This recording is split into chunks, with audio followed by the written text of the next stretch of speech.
610 CHTM Thompson. It's time for City Beat, your source for all the latest news on the city of Thompson, only on 610 CHTM. And welcome to this week's edition of City Beat here on 610 CHTM. Joining me in studio once again is the Mayor of the City of Thompson, Tim Johnson. Welcome. Good morning. Nice to have you here again. And off the top, we'll give you just a couple of minutes to run through maybe a couple of notices and some events that happened around town and some events that you attended. Yeah, it's well, with the long weekend last weekend, it was a nice weekend to be at home. There weren't a whole lot of events out and about, but I hope people had a safe, enjoyable long weekend. The weather wasn't great, but summer and spring is now here, so encourage people to get out and take part in the many activities that are available. A couple of things that we have done over the last few days. Last evening, I attended a meeting with the downtown merchants regarding some of the initiatives that we're undertaking and some of the concerns that people have, and we'll continue to work cooperatively to address those downtown behaviors. I have received very positive reports and comments with respect to some of the initiatives that are now on the streets in downtown, and specifically Prairie Bylaw enforcement. And this morning I had an opportunity to provide greetings at the Manitoba Foster Family Network 11th Annual Conference, which is actually being held here in Thompson this year. So that was a good opportunity to meet some people from across the province, and I welcome them to our community. And of course, we had our council meeting on Tuesday night, and I imagine we'll get into some of the discussion regarding decisions there. But I was very pleased with a number of resolutions regarding the purchase of new equipment and construction. All of those were capital approvals in our annual budget. Very pleased that we were able to beat some of the pricing on those things, which will enable us to either do a little bit more work this year or likely see some savings that we can move forward to future projects in years to come. Okay, and we'll open up the phone lines now to questions. Thank you, Mayor Johnson. 677-8181 is the phone number. We're taking your questions directly to the Mayor of the City of Thompson, Tim Johnston. 677-8181. Mayor Johnston, I have a question for you. You did approve at the last council meeting 16 new business lots within the City of Thompson. It's been the first time in a while that new business lots have been opened up in town. Yeah, these will be industrial lots to the west of Cree Road between Weir Road and Seal Road, and will also include the construction of a new road called to be called Footprint. 16 industrial lots. These are larger size lots, and that is good news for us because really we were down to almost zero availability of industrial lots. So we anticipate that we'll see some interest and encourage people to contact the City of Thompson if they are interested in looking at developing on those lots. Now we're coming into the spring season. Once again, 677-8181, 677-8181. The phone lines are open. We are taking your questions. We're coming into the summer season now. In the TRCC, the keys have been handed over to the City of Thompson. When can Thompsonites expect to go in there and maybe use facilities or go in there and have a look around? Well, we're in the process right now of just the final finishing touches that we were responsible for once the contractor was completed, and so we're waiting on our occupancy permit. I anticipate it will be over the next couple of weeks you'll see us start to ramp events up. As people are aware, Nickel Days will be held at that site and will be operational, fully operational at that time. I am looking forward to people having the opportunity to walk through it and getting the comments back in terms of what they think. The grand opening, of course, is going to be held in September, but I believe our offices will be moving over or relocating back to the rec center site from the Norplex pool in the first week of June. And what about the new code of ethics that was passed around through council for a first reading this past council meeting? Yeah, so the resolution was put forward and approved. There were a number of revisions required of the Code of Ethics, Code of Conflict for employees, and that was regular, ongoing administrative work of the committees, in this case the Human Resources Committee, and on recommendation from our administration, the policy needed some updating, and so that was what was brought forward and received approval at Council on Tuesday night. 677-8181,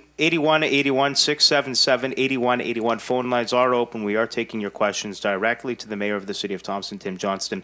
Mayor Johnston, I noticed on my way out to Birch Tree Mine this morning for a tour, there was quite a large amount of garbage on the side of the roads. Is that within the jurisdiction of the city, or is that highways, and is there any talks between the two sides of trying to clean that up? Well, I appreciate the question. There was a discussion at council meeting on Tuesday night in the mayor's report regarding that issue, and I had returned to Thompson on Friday afternoon, and I was very disappointed to see the amount of garbage between the waste landfill site and the city of Thompson. The city of Thompson's boundaries end at Seal Road, and so our jurisdiction ends at Seal Road. Highways as well as the LGD have been communicated with to talk about how we can address that garbage, and because at the end of the day, someone driving on that highway doesn't differentiate. They see it as the city of Thompson, so we have to take that responsibility to work with the partners, LGD, and the highways. I also want to urge people, please tie down your loads when you're heading out to the landfill. And I'll note that I think you're going to see a greater RCMP presence on the highway. So encourage people to do that. It's just, it's the entrance to our community, and it just does not cast a very positive view for visitors or for residents in terms of coming into the community when you see that amount of garbage. We've done a lot of work. I thank people for participating in the cleanup during the month of May locally in and around the community, but it's disheartening when you go out past Seal Road and you see the amount of garbage in the ditches. So we're going to work with the stakeholders to get it cleaned up, and we're going to strengthen some of the enforcement along that stretch. 677-8181. I know at the last meeting of the regular city council, there was a presentation given by the Thompson Anti-Gang Group and May Mossop in regards to an update, or their 90-day update, and there was discussion about having possibly Mark Totten come back up to Thompson. I know the city gave $2,000 the first time to help bring him up and facilitate the event. The response generally from yourself and from the councillors was very positive to the idea. Is that something that will be happening again next year, or will that support still be there? Well, my hope is that we'll see the next phase in terms of Dr. Mark Totten coming up probably before the end of this calendar year. To May and all the volunteers that were involved in the TAG conference, it was just a phenomenal event. I was very pleased to see the recommendations come to council. Some of them are going to challenge us, and I think that's good. I like being challenged, and especially on the low-cost recreation and things like that.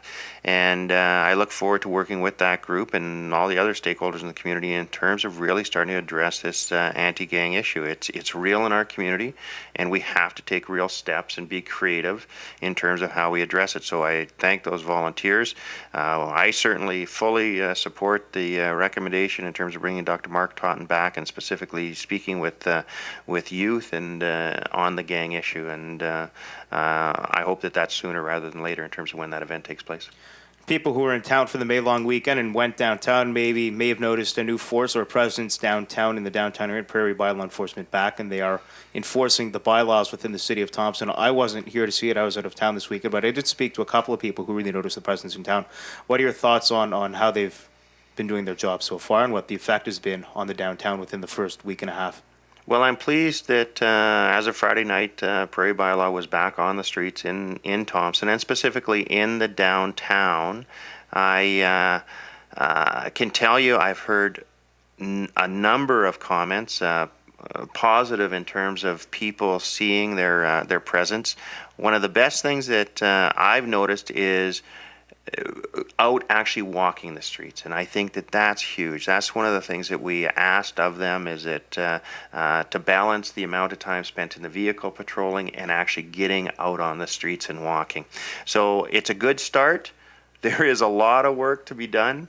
Again, I stress the city does not endorse, encourage, or accept those unacceptable behaviors, and we will do what we can to try and make Thompson a safe, clean, and active downtown, which was the focus of our 2012 downtown strategy.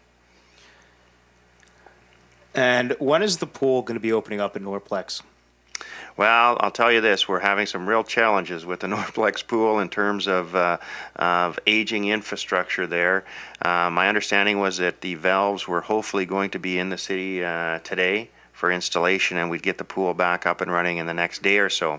Obviously, we're going to have some temperature issues as well to try and get it back up, because if the water's not flowing, the heater's not on. This speaks to, in all honesty, the need for this city to take a look at further investment in the Plex pool. The interesting thing is, as of the end of 2012, I believe, the last debenture that was used to upgrade the Plex pool is finally paid off. And we will have to do that again. The pool is an absolute gem in terms of a facility, and I think is one of those necessities in our community, but it needs some tender, loving care for sure. Nice way to put it. Another question. I lost my train of thought here for a second. I don't know where I'm going with this. I don't know. I had a question. I'll give you just a couple of minutes, maybe just round things up and go through a couple of things maybe coming up, or some final comments. And if I finally get my train of thought back, I'll get back to you. So I stumped you. You stumped me. Very good.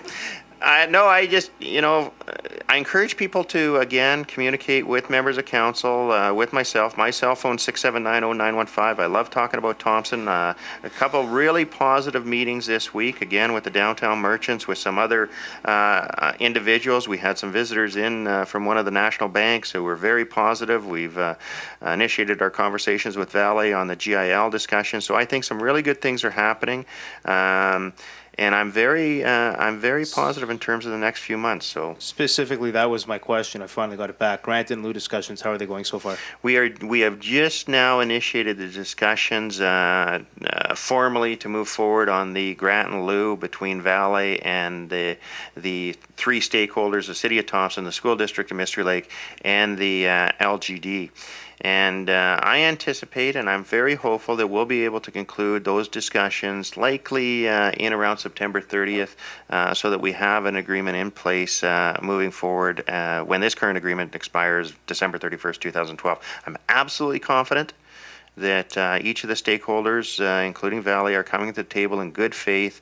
I think we're all committed to making Thompson the best place it can be, and specifically looking at those factors of attracting and retaining people in this community and creating a greater sense of community pride. And it's one of those things that we all have to work through, together with. The GIL is part of that process, working with community groups. And one of the points I made last night, not to move off the GIL, but on the downtown meeting regarding some of the issues that we face, was that this community has to come together and begin to support each other in the work that's being done. I made the comment that the City of Thompson has worked hard to put in front of the province of Manitoba the need for a Northern Restorative Justice Centre, the need for a Northern Detox facility. We've had some great support from local stakeholders, especially on the detox, but we need to get support from the community for those initiatives, because without that, I think as a community we send a very mixed message to senior levels of government,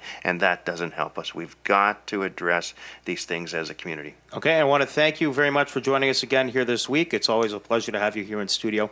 That wraps up this week's edition of the City Beat here on 610 CHM. You can call in your questions anytime. 677-3905 is my number here in the newsroom. You can also email them to me,chtmnews@arcticradio.ca. And of course, at 11:30, you can always call in on the on-air line, 677-8181. Thank you.